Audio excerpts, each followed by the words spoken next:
Matapos ang isang emosyonal na muling pag-iisang dibdib, handa na sina Jessa at Santiago na bumuo ng mga bagong alaala. Ngunit sa likod ng mga ngiti at tawanan, may mga sorpresang naghihintay na magdadala sa kanila sa isang lugar na hindi nila inaasahan. Isang pribadong jet, isang sikretong destinasyon at ang panibagong yugto ng kanilang pagsasama. Ito ang honeymoon na hindi nila malilimutan. Handa na ba kayong sumama sa kanilang adventure? Tara, samahan natin ang ating bagong kasal sa kanilang susunod na destinasyon. Itinaas ni Jess ang kamay upang bigyan ng huling yakap si Alvin. Wala pang isang segundo ay lumapit na si Santiago, tahimik ngunit mapanuring nakamasid. Tapos na ba kayong mag-usap? Tanong nitong nakahawak na sa kamay ni Jessa. Ngumiti si Alvin. Oo, pinakamagandang babae na pangasawa mo. Ingatan mo siya. Tinapik siya nito sa balikat bago ito tumalikod at naglakad na itong palayo. Habang pinagmamasdan ni Jess ang papalayong likod ni Alvin, marahan siyang hinawakan ni Santiago sa bewang. Okay ka lang? Tumango siya. Oo, parang mas magaan na sa pakiramdam. Kahit dati pa naman, tapos na. Ngumiti si Santiago, marahang hinalikan ng noon niya. Tama ka, kasi sa bawat ending, may bagong simula. Pero tayo, hanggang forever and beyond. Anitong hinalikan siya sa pisngi. Nadinig nila ang huni ng mga ibon habang unti-unting lumulubog ang araw. At sa liwanag ng dapit hapon, nagkahawak ang kanilang mga kamay. Handa nang harapin ang panibagong buhay ng magkasama. Habang naglalakad sila pauwi, napatigil si Santiago. Secret ang wedding natin last time. Ngayon gusto kong alam ng lahat na kasal na tayo. May naisip ka na bang date? Hindi naman sa tumatanggi ako pero baka pwedeng pagkatapos ko na lang ng mga anak. Ngumiti si Santiago. Hinaplos ang tiyan niya. Bakit kailangan pa nating maghintay? Wala namang mas masayang dahilan para magpakasal ulit kundi yung alam natin na nagmamahalan tayo.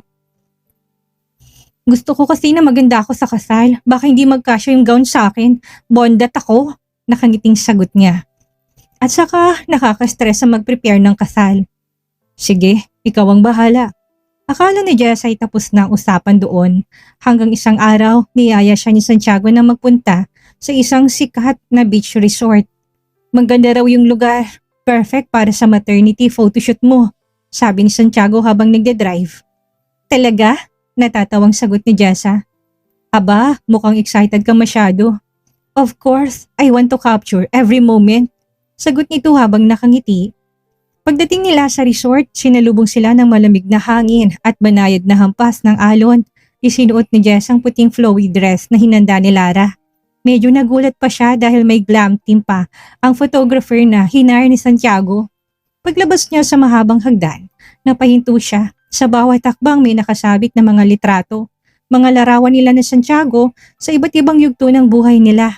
Sa opisina, sa tindahan, sa parke, sa perya at sa bahay. Isa-isang nilalampasan ni Jess ang mga litrato at sa bawat takbang mas lalong bumibigat ang dibdib niya sa labis na kaligayahan. Nang marating niya ang ibaba, lumapit si Papa Edward sa kanya. Niyakap niya ang ama. Inihatid siya nito papunta sa aisle. Naroon si Santiago. Gwapong-gwapo sa simpleng kasuotan. Sa likuran, may maliit na altar na gawa sa kahoy.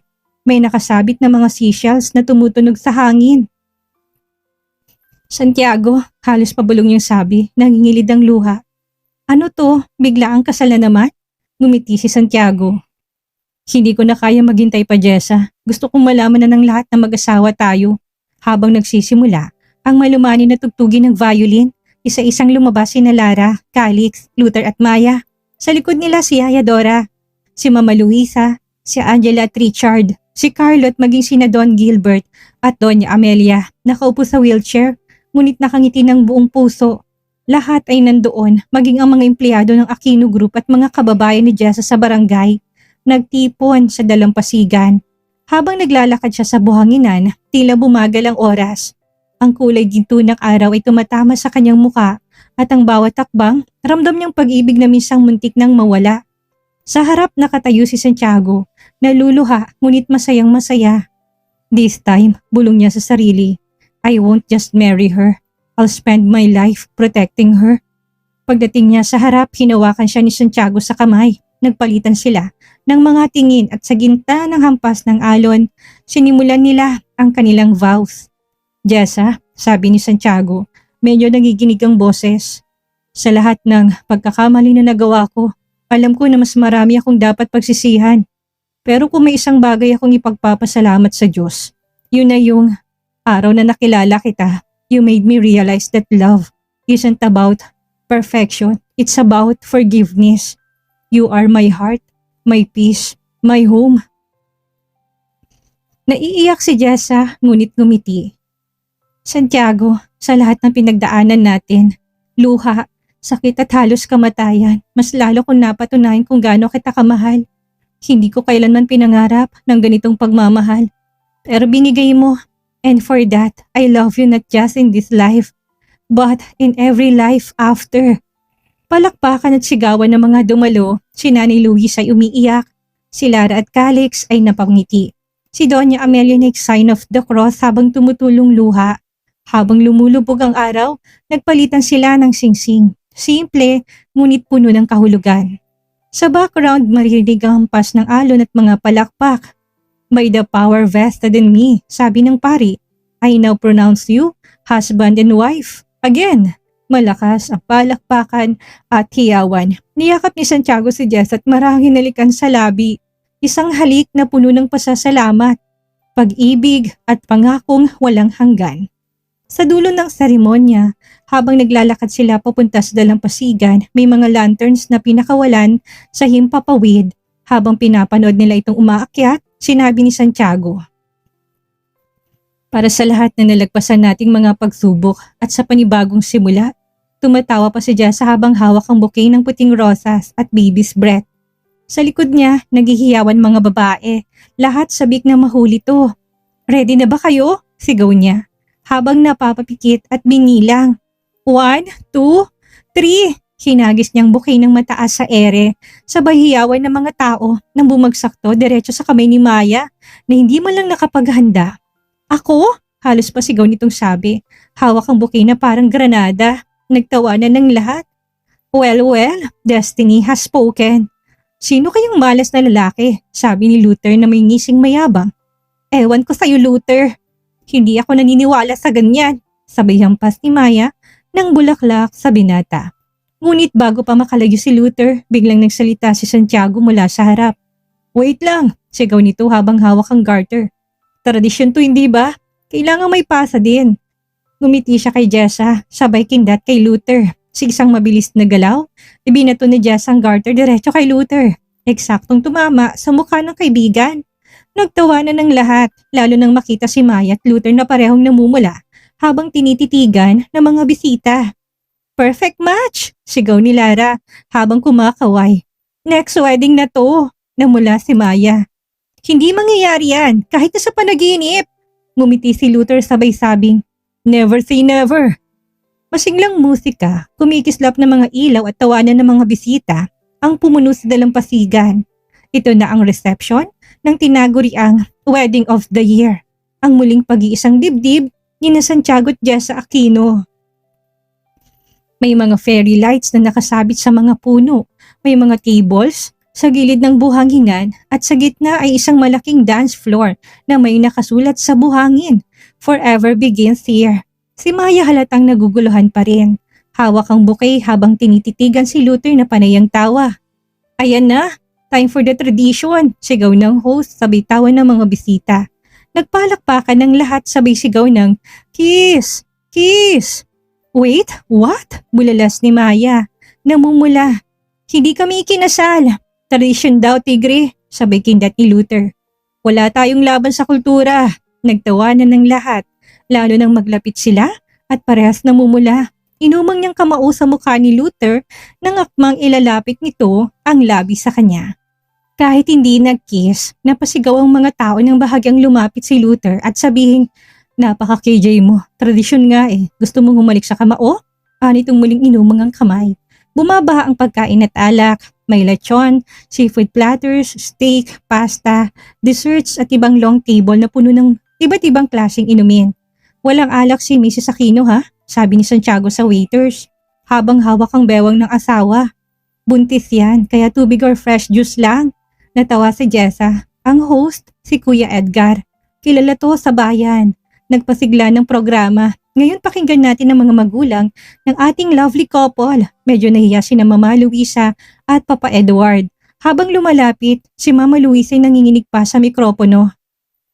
Anak, Jessa, mahinang sabi ng ina. Wala akong ibang hiling kundi ang maging masaya ka. Salamat Santiago kasi minahal mong anak ko kahit na marami kayong pinagdaanan at malayong estado niyo sa buhay. Anak, alam mong bahay natin palagi kang welcome. Malungkot na, masaya ako para sa'yo. Ani na mga Luisa tumiyak na. Santiago, masaya kami na ikaw nang kasama ni Jessa.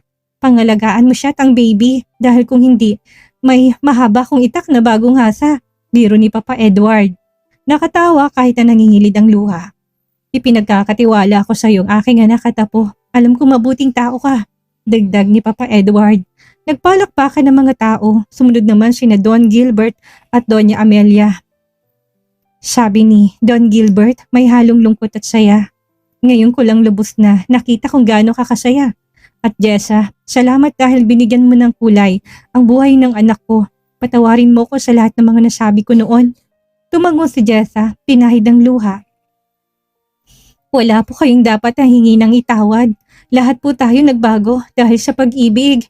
Nagpalakpakan ulit ang lahat habang hindi na nakapagsalita si Doña Amelia sa pag-iyak. Lumapit sila upang yakapin ito. Sumunod sa programang mga games. May musical chairs, trivia about the couple at isang impromptu dance. Showdown ng mga empleyado ng Aquino Group na ikinatawa ng lahat. Tapos biglang tinawag ng host si Kapitan. Tinatawag po natin ng special na panauhin. Si Kapitan naman na maghahatid ng awitin. Umakyat si Kapitan sa entablado. Hawak ang gitara. Kanta to para sa bagong kasal na nakita kong pag-ibig sa isa't isa. Tawa ang lahat bago to nagsimulang kumanta ng lumang awitin. Pagkatapos tumayo si Santiago at inabot ang mikropono. May gusto lang akong kantahin para sa asawa ko. Sabi nitong tinitingnan si Jessa sa mga mata. Nagsimula itong umawit ng bagong love song. Magandang tinig nito at puno ng damdamin. Si Jessa ay napapaluha habang nakikinig at lumapit to sa kanya, kinalikan sa kamay at sabay-sabing, "You are my everything, Jessa." Hiyawan ng mga tao, sinundan to ng cake cutting ceremony. "Careful ha," ani Santiago habang pinapatungan ng icing ang ilong ni Jessa. "Santiago," tawa niya sabay ganti. Nag-toast sila ng wine ngunit ang kay Jessa ay juice. "Para sa walang hanggan," sabi ni Santiago. "Para sa bagong simula," sagot ni Jessa. Nagkaroon din ng photo op, bawat grupo, bawat pamilya. May picture, may photo booth pa na may nakakuha agad ng ilang minuto lang. Tuwang-tuwa ang lahat, lalo nang dumating ang sikat na banda para mag-perform. Nagsimula ang couples dance at sa gitna ng ilaw ng mga lanterns, marahan silang sumasayaw sa ilalim ng buwan. "Naalala mo ba nung unang beses tayong nagkita?" tanong ni Santiago. "Oo, sa opisina, walang choice dahil nautusan ako ni Lara." "Sinong mag-aakala na tayo pala hanggang dulo?" sabi ni Santiago. "Kaya nga mahiwaga talagang pag-ibig." Humigpit ang yakap ni Santiago. "Santi, napag-isipan mo na ba kung anong pangalan ng baby natin?" "Hindi pa. Kapag lalaki, ikaw mag-iisip." Ngumiti ito. "Naglista ako, hindi ko pala mapagdesisyonan." Maya-maya napahinto siya. "Santiago," sabi niya, hawak ang tiyan. Sumipa ang baby. Napasinghap si Santiago. Hinawakan ang tiyan niya. Ang lakas. Tumawa siya at nangingilid ang luha. Parang nakikisaya siya sa kasal natin. Marang hinaplos ang tiyan niya. Ni Santiago at nagsimula ulit ang musika. Habang sumasayaw sila at pinapanood ang lahat, para siyang nasa alapaap. Habang naglalakad sina Jess at Santiago, palabas ng dance floor, lumapit sina Calix at Lara at parehong nakangiti at may dalang wine glasses. "Cheers sa bagong kasal!" Ulit, sabi ni Calix. Sabay abot ng kamay sa kapatid. "Salamat bro! Sobrang ganda ng kasal, para kayo nasa eksena sa pelikula." Ani Lara. Ngumiti si Jessa, nangingilid pa rin ng luha sa tuwa. "Hindi ko akalain na ganito kasaya, Bes. You deserve this, both of you," anang kaibigan. "May payo ako, makinig ka." Seryoso si Calix pero nakangisi. Sa lahat ng relasyon, laging tama ang misis. Huwag mo nang kontrahin. Huwag kang mga tuwiran. Pag tumahimik ka lang, walang gera. Tawanan silang lahat. Hindi ko alam kung good advice yon o survival tip, sabi ni Santiago. Pareho, sagot ni Calix. Si Lara naman ay ngumiti at sumingit. Ako rin, may advice. Haba ng pasensya ko sa asawa ko pero kapag sobra na, matutong manindigan at higit sa lahat, huwag matakot iwan ng lalaki naglolo ko. Uy, saan galing yung tip mo? Never ako nagloko, ni sa isip hindi ko ginawa. Reklamo ni Calix. Kunwaring na-offend, nagtawanan sila. Sa dulo ng gabi, habang bumabagsak ang mga lanterns sa langit, ramdam ni Jess ang pinakamalalim na kaligayahan, matagal niya nang hinihintay. Hindi matapos-tapos ang paalamanan habang nag-uwian ng mga bisita. Ma, pa, bibisitahin ko kayo ng madalas. Ikaw Angela, alagaan mong tindahan. Carlo, pagbutihan mong pag-aaral ha? Bilin ni Jessa matapos yakapin ng pamilya bago umalis ang mga ito. Kumakaway pa sila habang inihahatid ang pamilya. Excited na ako sa wedding night, bulong ni Santiago. Kinuruto ni Jessa sa tagiliran. Kinarga siya nito na parang prinsesa habang tinatahak ang daan papunta sa kanilang silid sa beach villa. Pagpasok nila sa loob, may mga kandilang nakahilera, bulaklak sa sahig at instrumental music sa background. Santi, ano to? Mahina niyang tanong at halos mapangiti sa pagod. Romantic setup for my wife. Kailangang iset ang mood, sagot nito at may ngiting pilyo. Pagkapasok nila, marahan nito siyang ibinaba sa kama. Napahinga ng malalim si Jess at napahiga agad. Santiago, pagod na pagod ako. Aniya, nakatakip ng unan sa muka. Bukas na lang tayo mag-honeymoon, please. Madami pa namang araw. Tumawa si Santiago, tinanggal ang coat at unti-unting nag-unbutton ng polo. Bukas? Nito kunwaring nagtataka. Tonight ang honeymoon natin, Mrs. Aquino. Let's follow the tradition. Santi, seryoso ako. Ano yung ipinikit ng mga mata? Me too. Sabay kindat ni Santiago. Relax ka lang, ako nang bahala. Nakahiga ka lang dyan. Hindi ba't sabi ko sa'yo babawi ako? Itong naalis ng lahat ng damit. You deserve to be loved. Naramdaman ni Jess ang mainit na haplos ng kamay nito sa pisngi. Ang marahang pagdampi ng mga labi sa kanya. Banayad, puno ng pag-ibig. Pinagsaluhan nila ang mainit nilang pagnanasa hanggang sa marating nila ang rurok. Sa loob ng silid, nakayaka pa rin si Santiago kay Jessa. Parehong may ngiti sa labi. Good morning, Mrs. Aquino, bulong ni Santiago. Good morning din, Mr. Aquino, sagot niya at nakangiti habang humihikab. Bumangon sila at naupo sa veranda. May 2 tasa ng kape at tanaw ang dagat. Kapag nag-away tayo, sino dapat ang unang magsasorry? Tanong niya. Of course, kung sinong mali. At malamang hindi ako yun, sagot ni Santiago agad. Napataas ang kilay ni Jessa. Excuse me? Tumawa si Santiago. Joke lang, ako syempre. Para hindi ka sumimangot at magalit. Good answer, wag mo akong bigyan ng sakit ng ulo ha. Habang nag-aasaran pa sila, kumatok ang isang staff. Sir, good morning. Good morning po. Galing po kay Sir Calix at Ma'am Lara. Honeymoon gift po ninyo. Maghanda po kayo. Flight with private jet in 2 hours. May time pa po para mag-prepare ng personal na gamit. Sabay silang napatingin. Flight? Bulalas ni Jessa. Saan daw kami pupunta? Ngumiti ang staff. Secret destination po, ma'am. Nagkatinginan sila at nagngitian. It looks like our adventure isn't over yet. Ani ni Santiago. Isang pribadong jet, isang sikretong destinasyon, at ang panibagong yugto ng kanilang pagmamahalan. Parang nasa alapaap sina Jess at Santiago. Ngunit sa bawat paglipad, sa itaas ng mga ulap, ano nga bang naghihintay sa kanila sa kanilang paglapag? Ito ba ang simula ng kanilang happily ever after? O may mga lihim na dala ang destinasyong ito na susubok muli sa kanilang katatagan? Naku, pakaabangan ng huling kabanata ng kanilang kwento. Maraming salamat po.